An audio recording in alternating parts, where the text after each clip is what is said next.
Dave here. How are you? Today we're going to skip away from carpentry a little bit and do a little bit of a household plumbing chore that just came up for me. My wife informed me that one of the taps was leaking in the bath. Now this is a flick mixer style tap and not your conventional one with two stopcocks, faucets, taps, whatever you want to call them. In Australia we call them taps. First thing we do is turn the water off. Now we also make sure that you turn on a tap that's lower in height than the tap you're working on, because there might be a little bit of a trickle through from your street connection. It may not close off totally and you don't want water coming in on the part you're working on.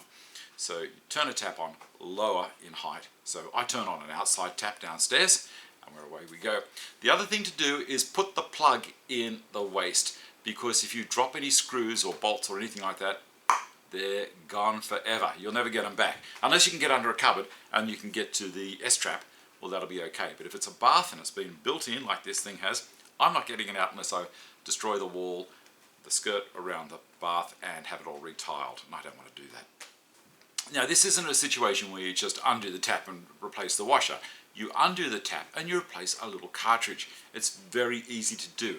Now on a lot of the taps it'll have a little hot or cold indicator, and that's only a little plug that's hiding at a 2.5mm grub screw that's, a grub screw that's driven by a little 2.5mm hex wrench, Allen key, whatever you want to call them.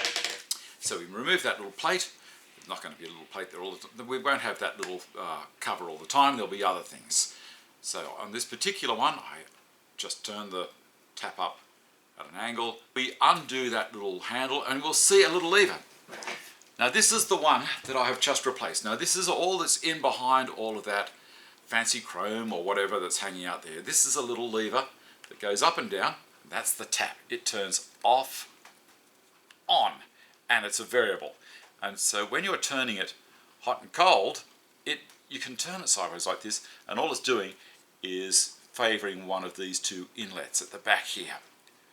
Pretty easy idea anyway. So there's a rubber seal here, a couple of rubber seals here, and you can see this one is not looking too healthy. There's 4 different types you can buy, both of the 2 at 35 and 2 at 40. Well, they're the ones that I could find.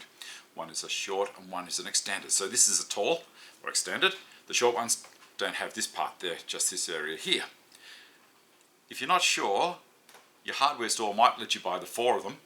Take them home, keep the receipt, change the one that you need. Don't open the other packets. Just make sure when you pull this out, you put it beside the other packets, which is how I did. I cheat. And you just pull out the one that you need. Pop this back in. Now there's 2 pins at the bottom, 2 pins at the top.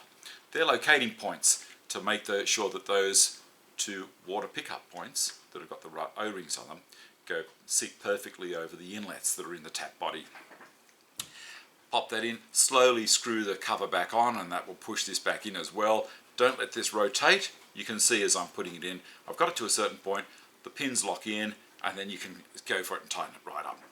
Once that's in, then there's not much more to it. We're nearly finished. Get your spanner. I just used the shifting spanner. It went to 32mm on the particular body that I used.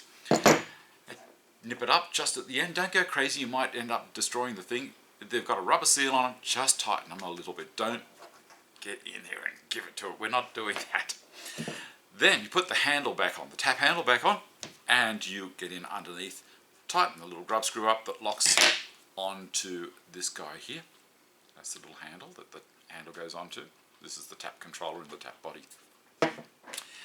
Then it's all looking pretty good. Close the tap off, go back outside, turn the water back on out at the street, go to your tap that's on the outside of the house, turn it off, and then go in and test the tap. Now, one of the things to be aware of, when you've done this, you've drained water out of the line, so air is going to be sucked in from somewhere. Probably from the tap you're working on, it will suck air back into the line. So when you turn the tap back on, it's going to go, it's going to spit. And if it's hot water, it might hurt you because it comes out in force. It's like compressed air pushing it. So be aware of that. Let it bleed the system, that's getting rid of all the air, and you're done. Have a nice hot bath. See you next time. Thanks for watching. Don't forget, down the bottom in the description box, links and all that kind of stuff. I hope you enjoy the show. Keep on coming back. Bye.